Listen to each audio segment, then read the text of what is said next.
Barry Spears, my friend, it's these weekends that we absolutely love as horse racing fans, where we have the opportunity to play big races all over the place. I think there are 15 stakes races between Keeneland, Santa Anita, and Aqueduct, those three tracks this weekend. We've got Kentucky Derby prep races at each of them, with the Wood Memorial, the Bluegrass, and the Santa Anita Derby. And for this show, you and I are going to talk about Keeneland Saturday. We're going to focus on their late stakes races 7 through 11, all graded stakes races there. Man, a day like this, it's even a little busier than a Breeders' Cup day, because normally you get those Breeders' Cup days split up into two. You've got like the 4 Breeders' Cup races, and then there'll be like, 8 or 9 the next day.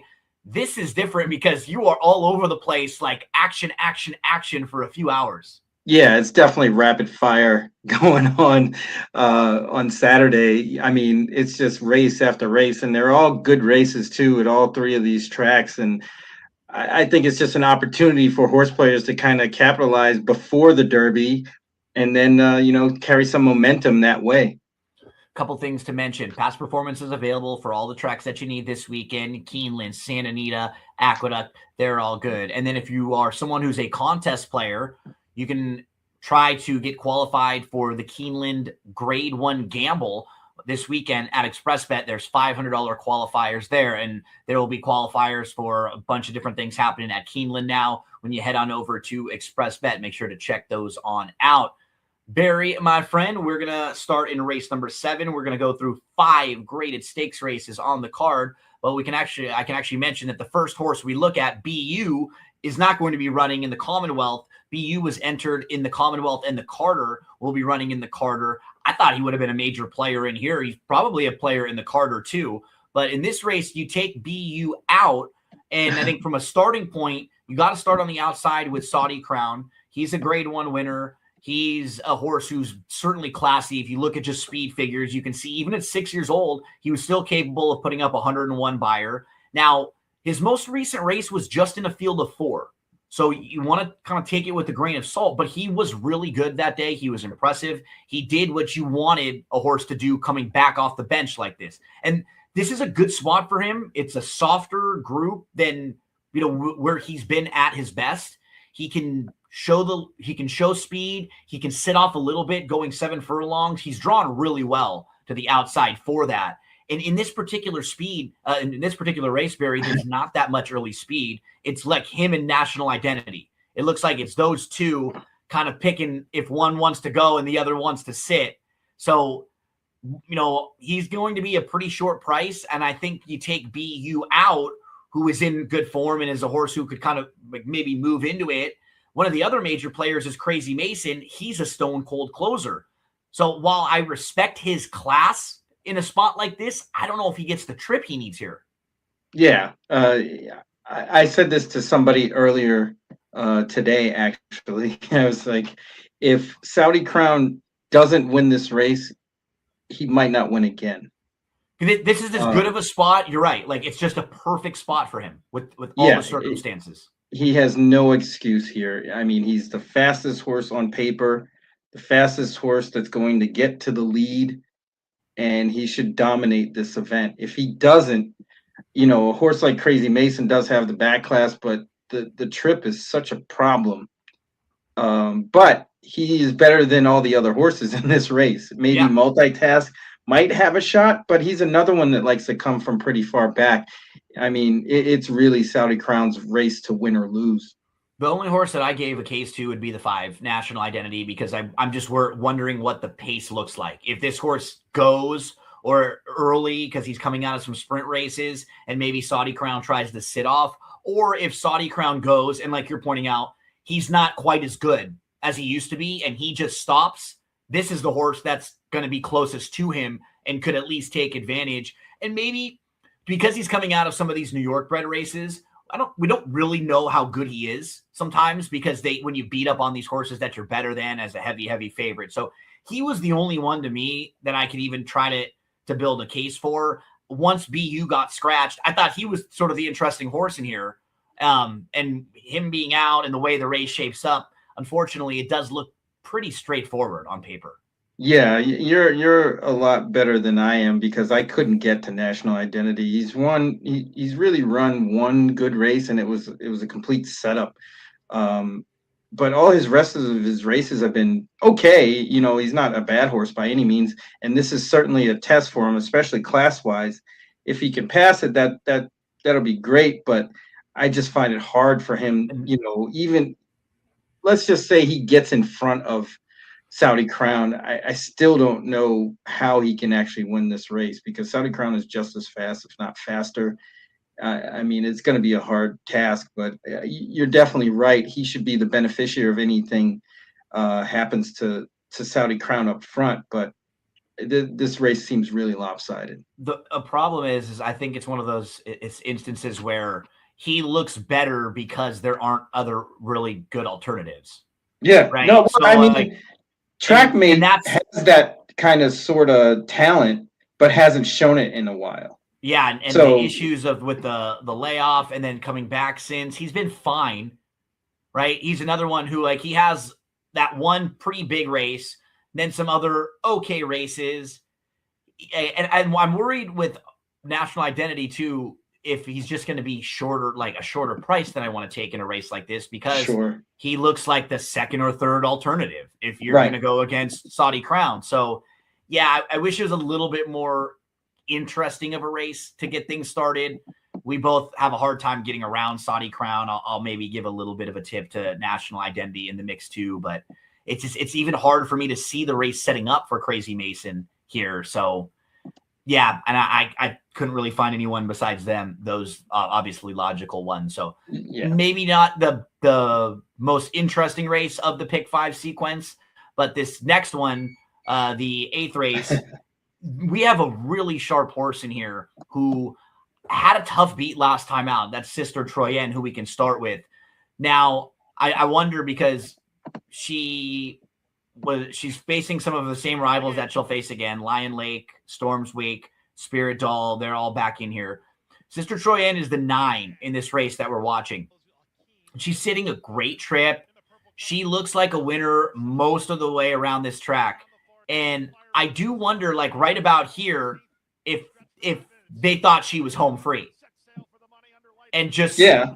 didn't really ask all that much. I'm not going to take I don't want to take anything away from the 2 Lion Lake, who I liked that day, but it looked like I think Sister Troyen really thought they had the race measured with Mario that day.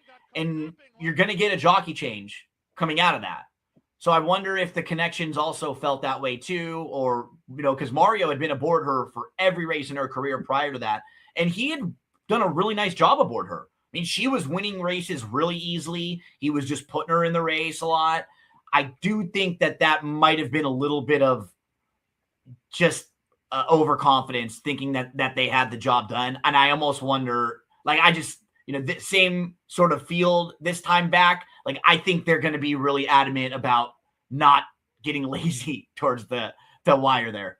I mean, I'll give her an excuse. Actually, I thought she was kind of wide and ran her Most of heart the out to race get to too. the lead.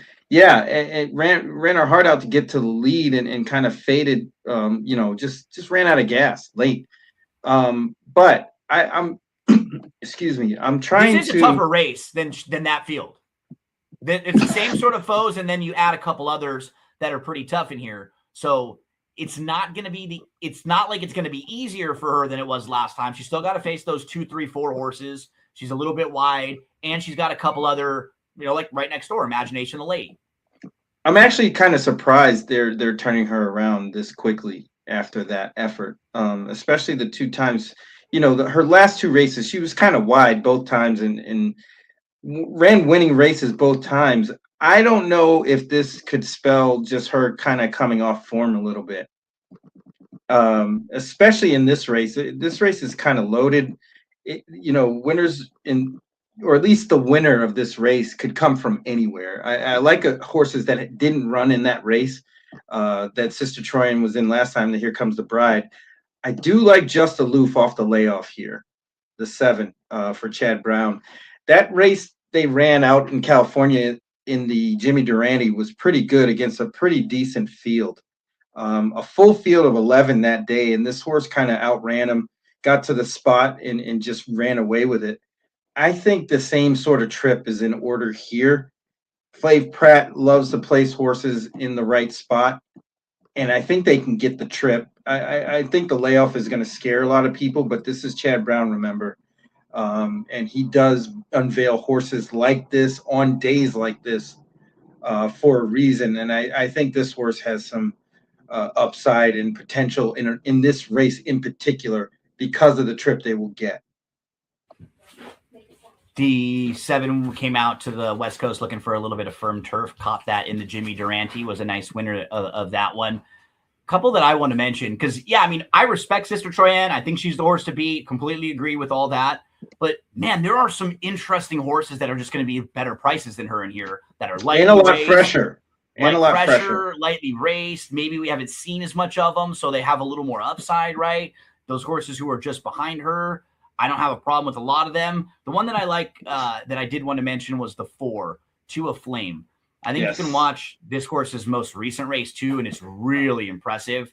So To a Flame is the 2 in here, and she actually sat a really nice trip. That's what I like, is that she's shown some versatility. Her debut race, which was off the turf, she was sitting close. Then she was farther back in the juvenile fillies, and in this race, she actually could have been on the lead right there. She broke well from the inside, and they decided to just sit from the inside really well. So we can go a little farther because she's just sitting inside for a lot of this race.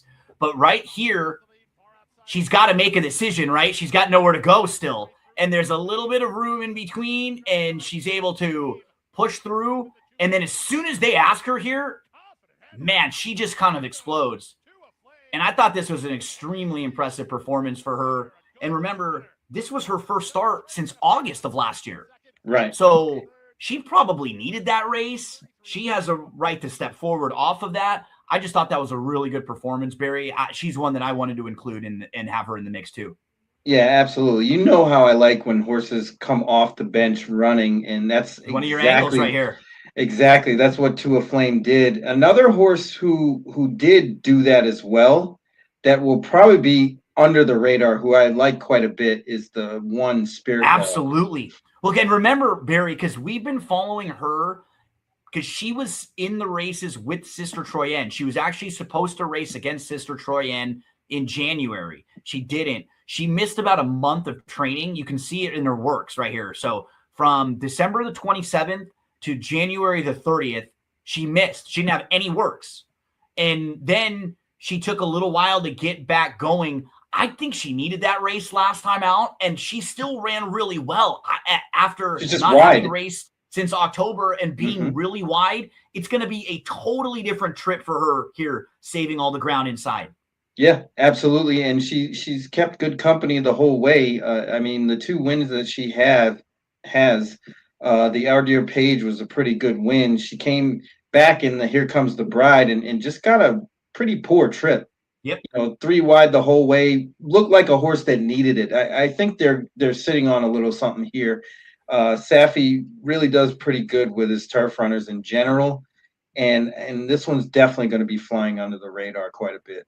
Totally agree. She's in the mix for me. So, yeah, just from the way the pick 5 shapes up, I thought there were 2 – I mean, there's 2 races that aren't quite as competitive, the first and the last, now with some of the scratches, like the Bluegrass and the start. But the 3 middle races here, even with the horse like Sister Troyanne, I think you can make cases for lots of these. Spirit Doll we just went through. I talked about To a Flame. I mean, Coco Motion did not run poorly in the Florida Oaks last time out.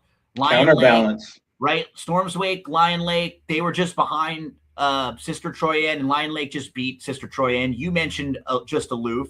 And Counterbalance might be the speed from the outside having to go. She's been in really nice form her last 2. Imagination the Lady ran well in the Breeders' Cup, and she's a graded stakes winner. This is a good competitive group. A lot of ways to go. Demand a little bit of value, and we'll see if Sister Troyanne can get back in the winner's circle after having won 5 in a row, and then she just missed last time out. I will say, no matter how good you are at any level, once you start winning like 3, 4, 5 races in a row, that's tough to do. You're going to there's going to be hiccups at some point like she had, even for the best of horses. So we'll see if she can get back into the the winner's circle, but some fun. And just as an aside, Please. even with the buyer speed figures, you really don't typically see three new tops in a row. Right? That's a great point. And there's a few horses actually on this card that do have that might be They're ready to stub their toe. accelerating, and they may have kind of hit the peak at the moment. You don't really know how far they can go before they sort of plateau a little bit. Sister Troyen, the one to beat in a very competitive Grade 2 Appalachian. We move to the Madison.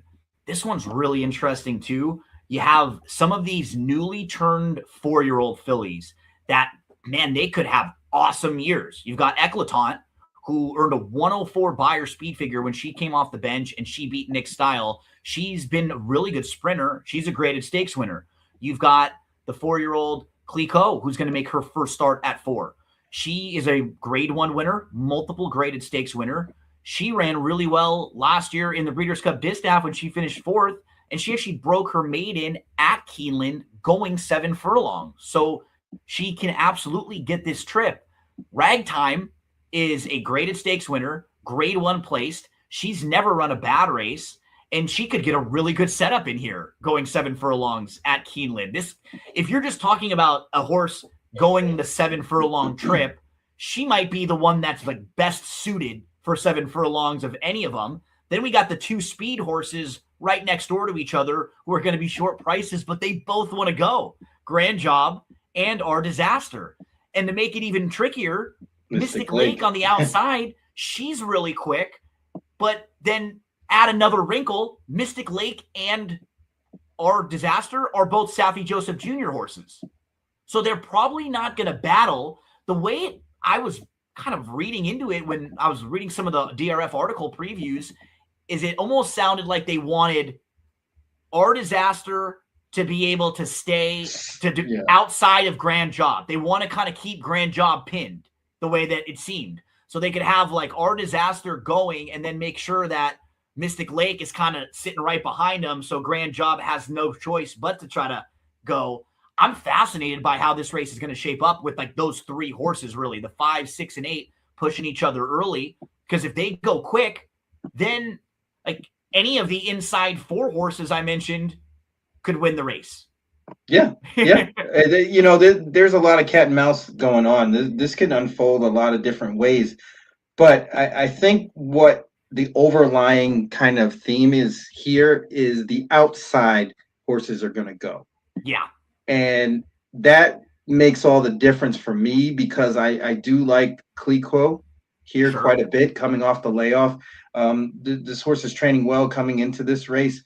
Should get a great trip here behind the speed and saving ground inside of Grand Job, who I don't think they're going to go full send. I think they want to be close up, but I don't think they're going to try to battle for the lead. I think they can sit a little bit. And in the inside information, this horse did kind of sit a little. I think that's enough. The issue is more being inside versus outside of horses. Correct. So that'll be what Junior can try to have to figure out here, because I agree with you. She was way out in like the 5 path in the inside information, and she ran really well. She did not run like she used to be more of a runoff horse. That was a little bit hard to settle. And I do feel like she's matured and gotten a little bit like more patient, and you can kind of harness her speed a little bit. I'm just worried about the draw for her being inside of the other speeds. I like her most of the speed horses. I think if I'm going to use, 5, 6, or 8, I'm going to use her because I could see her hanging around, like you said, either sitting off or being like the best of the speeds. Right. And it's tough because if she happens not to break well, she's really going to be up against it because she's going to have to close and go around everybody. And that's not the ideal trip here. I think Clico will slide into a nice trip right, kind of in front or next to Eclatant, who I just don't have enough faith in. I think that last win in that race in that 62,000 optional claimer was really, really weak. And they just dominated that event. It was just basically her and Nick Style.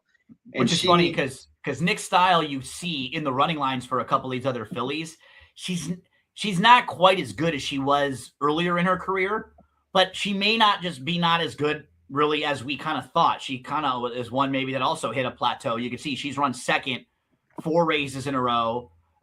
She does have wins over Our Disaster, and she's beat Sterling Silver and some of them, but I think she was better at that point. And the concern, I go back and forth with Eclatant because I thought last year last year she was just bad. She ran 2 races. She won the forward gal, and then her 2 races, she just did not fire at all.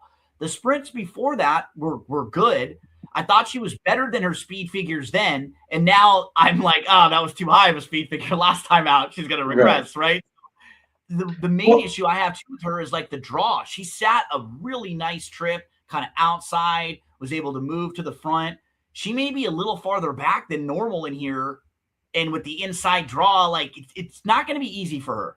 No, I think she's dressed up. That last race makes her look a lot better, even on paper, than I think she really is. But Cliquot, I don't really like her going a mile on the 16th, even though she has 3 wins at that distance. I think this is more of her game, especially against top competition. I know she won the Cotillion, but she really kind of got us set up that day as well. That was it was a grade 1, but that was not the strongest. Right, it wasn't the strongest grade 1, and she was definitely better at that point than those horses. Obviously, she won that race, but I think this 1-turn sprint, elongated sprint, is really her game. What she broke her maiden doing, I think that's what she's best at, and she's getting back to that first time off the layoff, training well coming into this. I think she has a really good shot. Hopefully we can get that 6-1. Also, I like a little bit in here is Sterling Silver, and I think she's going to be totally dismissed because people will look over and see she got defeated by Our Disaster and Grand Job. But keep in mind, in those races where it's a smaller field or there's not as much early speed, she's always going to lose to those horses. Because they're always going to be able to get the trip they want, get a few lengths on her. She's going to come running late for a minor award. There is a version of this race where they go really quick early, and she just gets a way better trip than she did the last times that she faced these 2 horses. I think she's good enough to win a race like this. She just doesn't have the running style where she's going to win races like this all the time. It has to set up for her, and I do think there is a chance this race sets up really well for her when you have a lot of these horses that are either coming off the bench or aren't in quite as good of recent form. She has fitness. She'll put the blinkers on, so they hope to get her a little closer early on, but she's not going to be on the lead or anything. I think she's a fair price, and I could just see her. She will be closing, and she's going to pass half the field late in here, Barry. It just depends on how fast the outside 4 go. Is she going to finish 3rd in here, or do they go fast enough where she can get an opportunity to come flying late? Yeah, she's very interesting from that standpoint. The question mark is she's 7, and they're putting blinkers on, which is a little strange. She that is run very bad. Strange. I guess the thing that my counter would be she's only been in this barn now for a few starts. Right. So maybe they're like figuring her out versus like she was with Mott for a little while earlier. And you see, she's kind of changed barns a bit. So maybe this barn now, after a few runs is seeing what the equipment change can do. She'll be a really nice price in here. I like the inside horses, just thinking it would set up for like that inside 4, like at any combination of those. I'm really curious how it gets bet with these runners too. Barry's making a nice case for Cliquot, who I had completely agree. She's a player. I would say the Mott horses will probably attract a lot of attention here, especially Grand Job. I think that horse is definitely going to go off favored.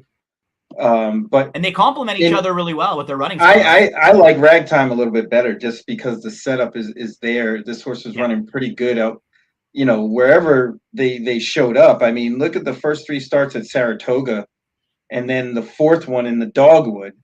This horse is very good, and the layoff probably did her some good coming back. This horse might be sitting on a really good race. She had no shot in the Chaluki. The race did not set up at all. It was a No, small it's field, speed. and Shred the Gnar just went right to the lead. One Magic Filly sat second. They ran 1-2 all the way around the track. It is a competitive race because you can poke holes in some of these horses. And I want to just mention, this is why when you look at Saffie Joseph Jr., why he wins a lot of races. He spots these horses so well. Like, look at Mystic Lake, for example.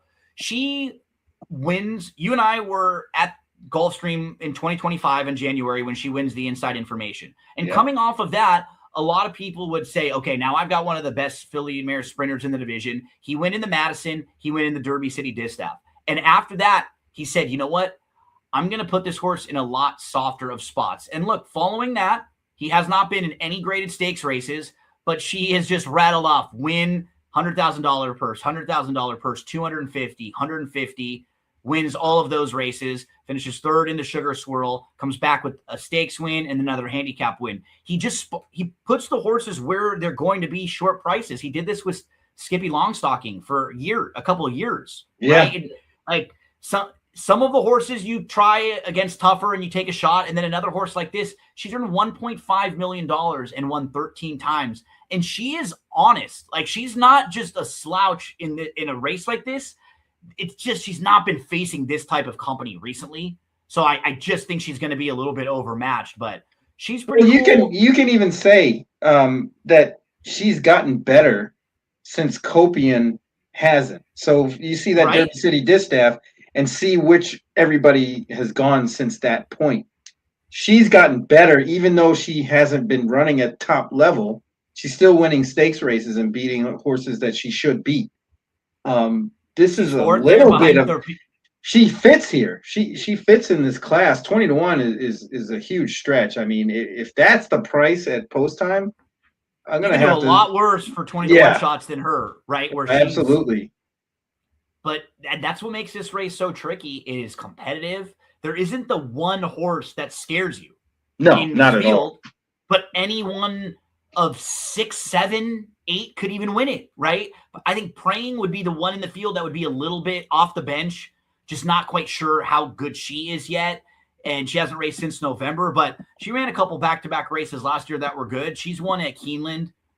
The Grade 1 Madison is a fun one. Barry started with Clicquot.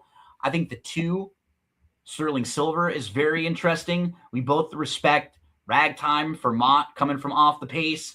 Prefer of the speed horses. I like Grand Job the most, and I like Eclecon a little bit more than Barry does. I don't want to take too short of a price on her.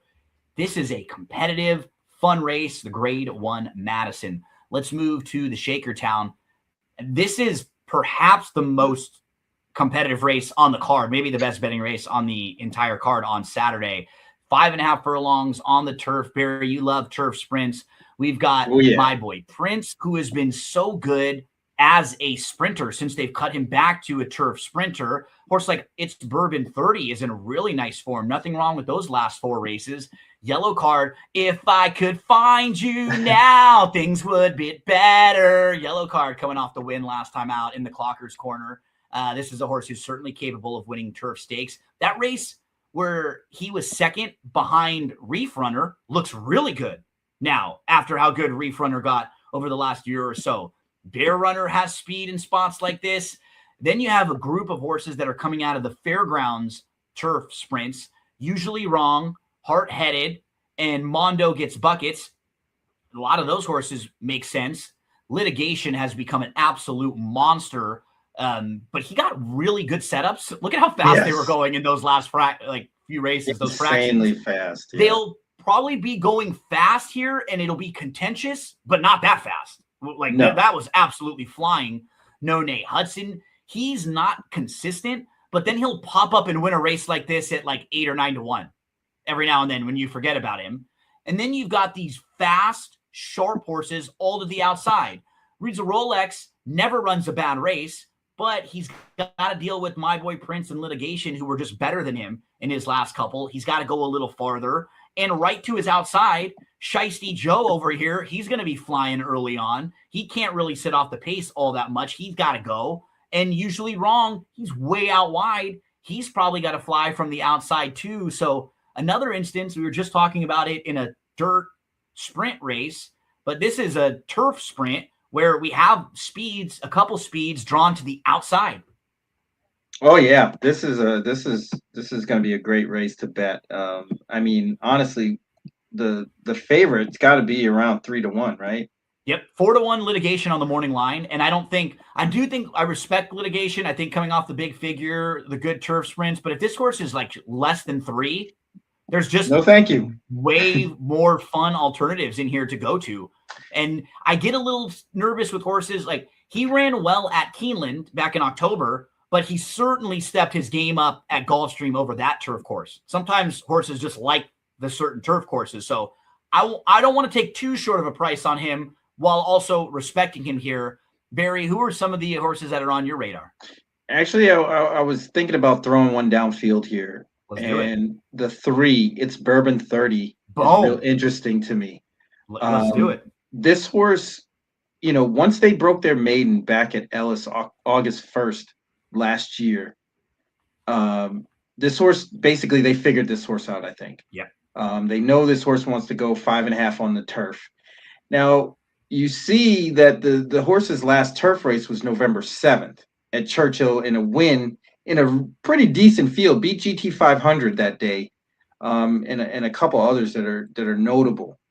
Then went to Turfway, won a race over there in a $40,000 optional claimer, non-winners of 2, and then came back this year, February 13th, and ran a bang-up race against GT 500. And the idea here is its Bourbon 30 may have improved off that layoff. This horse ran a good figure in a fast race at Turfway, which on the synthetic, I believe, isn't this horse's best surface. Now they're getting back to their best surface, should get a setup here.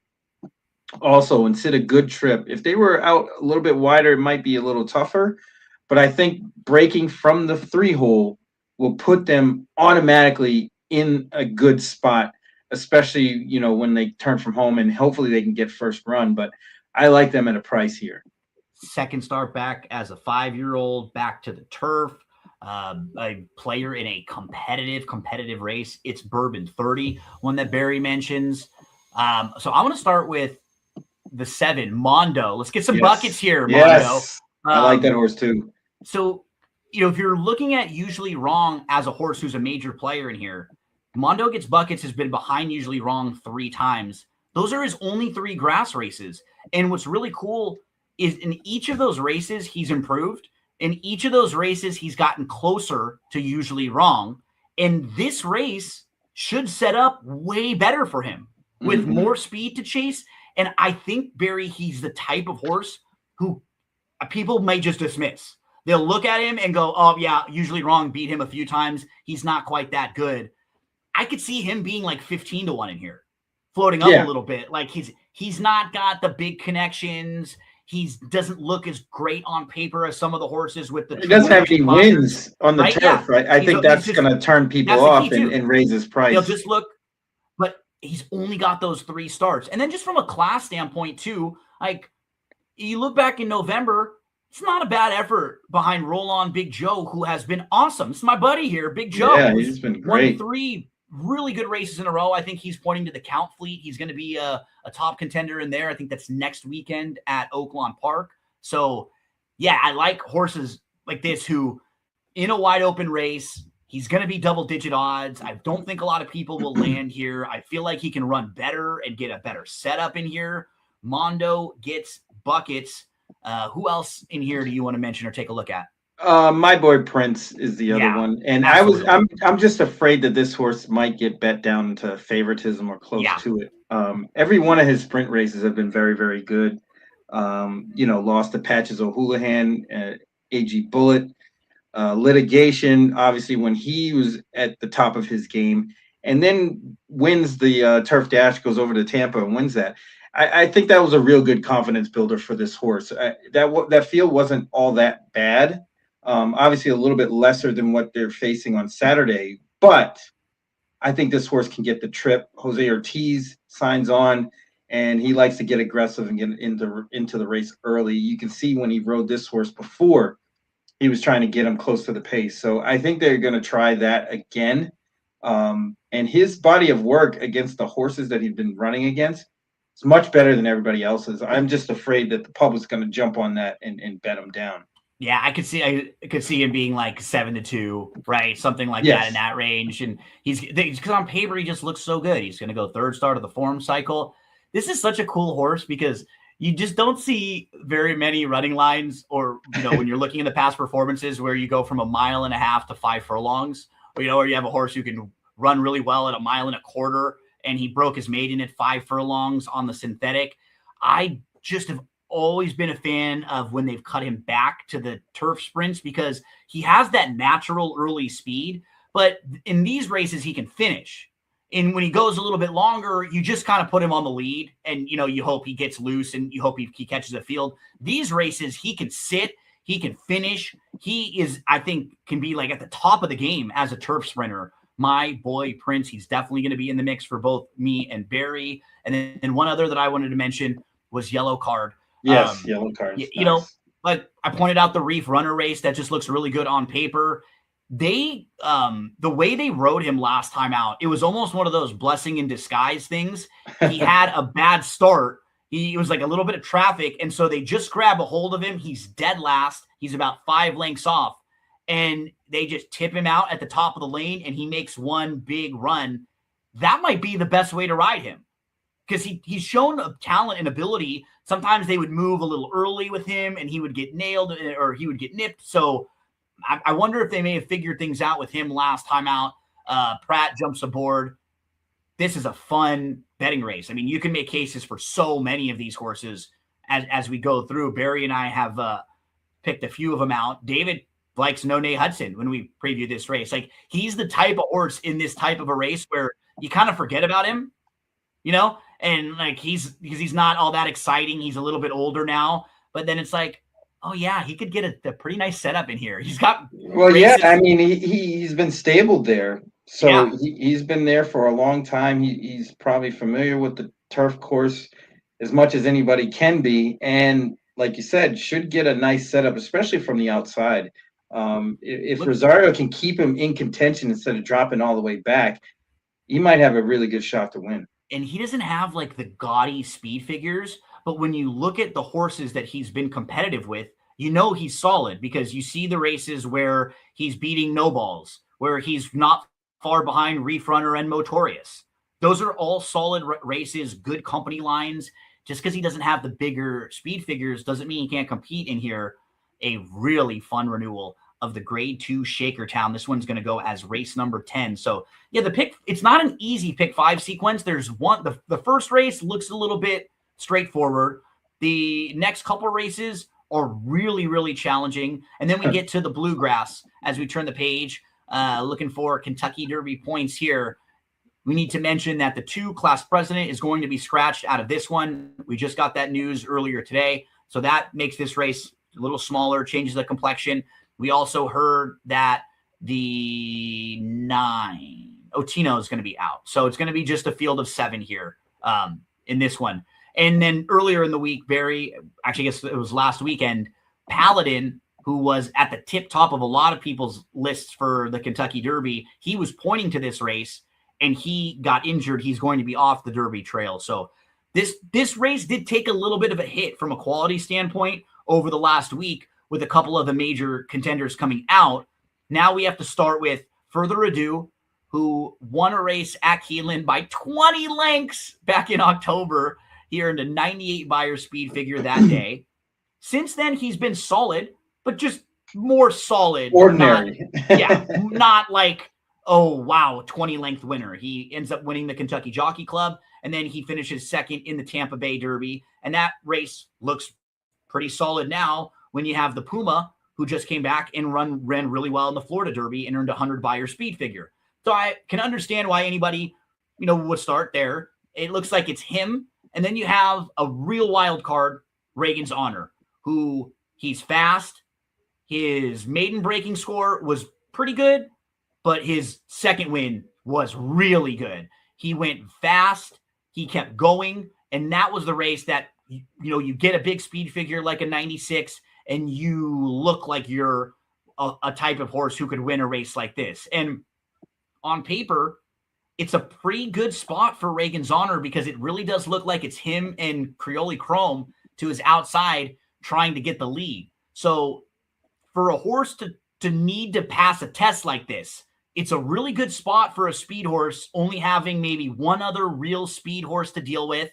You have a couple of the contenders that were going to be big players in here over the last week. They're not there. Kind of a soft stepping stone for Reagan's Honor. If he's good enough, he should have every chance to win this race, Barry.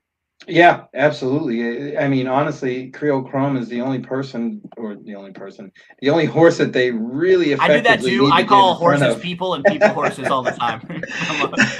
What's that horse doing over there? That's a car, like changing lanes. I'm like, no, yeah, right. But yeah, I mean, it's only one horse to beat. Obviously, Further Ado is the one with the target on the back because of the fact of how he had run, especially in the Tampa Bay Derby. Now that the Puma came back and ran really good in the Florida Derby, Further Ado is probably the goods in this spot, provided Reagan's Honor doesn't run off. Now that being said, and so I'm glad you mentioned this because it's so interesting when you have a horse like this at this point, because you step into this race and you really have no clue with Reagan's Honor, like where he is, right? Did he get a really nice setup, or did he get a certain situation where he got the lead, things went well, he got the big figure? I mean, he could be. It's fast. I mean, that horse is fast. You look at the splits and how that race kind of shaped up. Right. That was a pretty quick race. They're going to have their hands full getting this horse.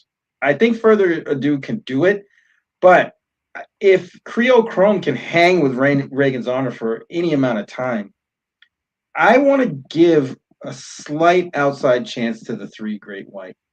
Sure. Oh, I'm using Great White for sure. I'm using Great White. I think that this horse, the synthetic to dirt angle is kind of underrated. And this horse ran and beat Full Effort in the Battaglia, and then Full Effort came out of that race and won the Stakes.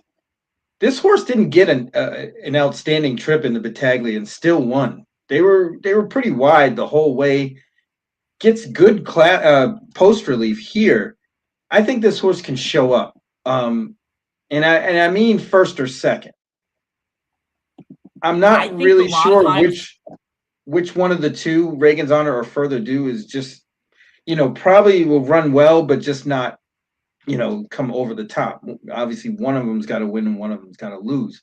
But I think Great White can be in the picture here.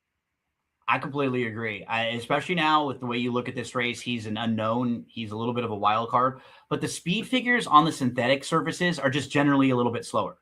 Like you're just not going to see the faster speed figures that you would on the dirt. So if you're just looking at his overall body of work and you're like, I don't know if he has the speed figures to compete. Well, he certainly might, because he's not been on the dirt and he could just be running faster races now on the dirt. He's been training really well on the dirt at Keeneland. I think he's very interesting in this spot. If you're looking for a horse to bet, he's probably the horse to bet now. Right. He'll probably get bet. He'll probably end up being like 6-1, I think, with the scratches, because I feel like Further Ado is going to take a lot of money. Reagan's Honor is going to take a lot of money. Those two will. But now there's not really that third horse. Well, after those two. That's the thing. And you have to understand or try to get into the minds of the connections here, because this ends up being sort of a rider's race, because they can't just let Reagan's Honor go. No. I mean, you would think that they wouldn't. I mean, it's certainly capable, Reagan's Honor is capable of just running off and not having anybody near them. But they have to ride a certain way. If they just let Reagan's Honor go, then this is over with. But I don't think that's going to happen. And obviously, a horse like Creole Chrome ends up being the key to the race, even though I don't think they have a shot to win. Yeah. Further Ado, we'll see if maybe he can stay within striking range. I don't think he really wants to do that, though. I think he wants to sit a little bit more. And sometimes if you're the one doing the dirty work, trying to put the pressure on that speed, it softens you up a little bit. And if that is the case, I just want to make sure I have another horse like a Great White in there, in case maybe they try to ride Further Ado and say, hey, you know what? I don't want to let Reagan's Honor get away too much, but we don't really see the Ortiz brothers go after each other that often either, right? Like Irad going after Typically, no. Jose, but it may be a little different in a spot like this for your Derby points. Like, fascinating race, trying to get into the Kentucky Derby, class president out. And on the outside, Tino also going to be out. Just to give you an idea, too, I know Dave Grenning had mentioned this, too. Oselli is running in the wood. So it's Oselli that's out. Oh, okay. That's going to be running in the wood. Otino's in. I just wanted to make sure we were good on that. David Grenning tweeted out a lot of the horses that were cross-entered or double-entered this weekend. So Oselli is running in the wood. Nikon runs in the Gazelle. BU and Point Doom both run in the Carter. Quince Brew runs in the Whitley. And Boutwell Time will run in the Heavenly Cause at Laurel. So with Dave and Marcus do a really great job of letting you all know where the horses are going to run if they're cross-entered. So make sure you're following along with them on social media, if not. So now, Barry, we really have – I mean, I guess I could include Creole Chrome in there. Like, could you get to anyone outside the 3 or 4 horses that we talked about now?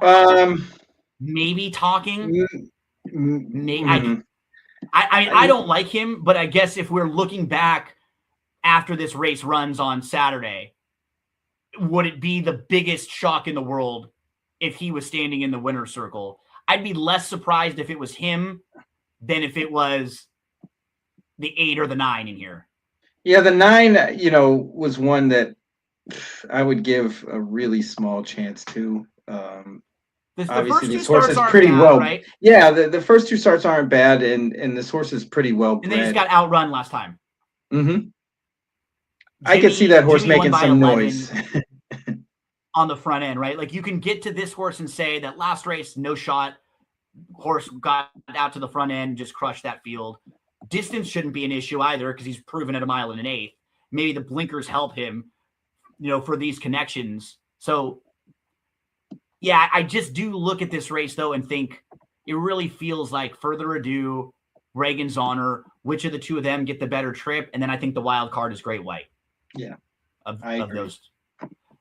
The Bluegrass, one of the 3 Kentucky Derby prep races this weekend, really the 3 big final Kentucky Derby prep races this weekend. You'll have the Wood Memorial, you'll have the Bluegrass, you'll have the Santa Anita Derby. And Barry, before we get out of here, I mean, after what we saw last weekend, I don't know if any of these prep races, we'd have to see something so incredible from one of these horses to get, I think, either in the first or second spot. To me, I feel like Renegade and Commandment right now are probably your top 2 betting choices come Kentucky Derby Saturday.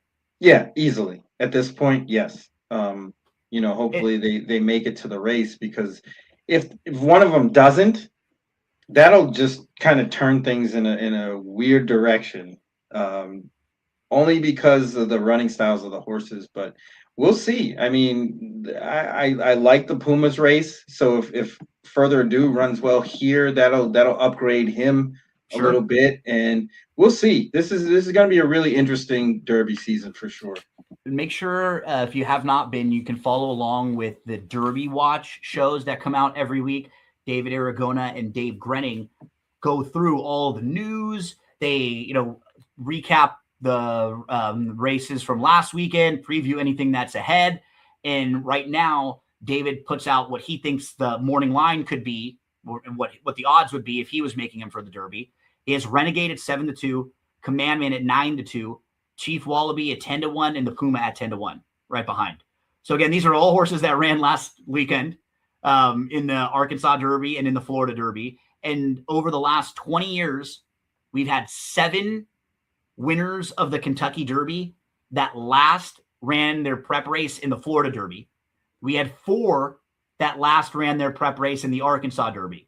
So we've seen 11 of the last 19 Kentucky Derby winners come out of one of those 2 races last week.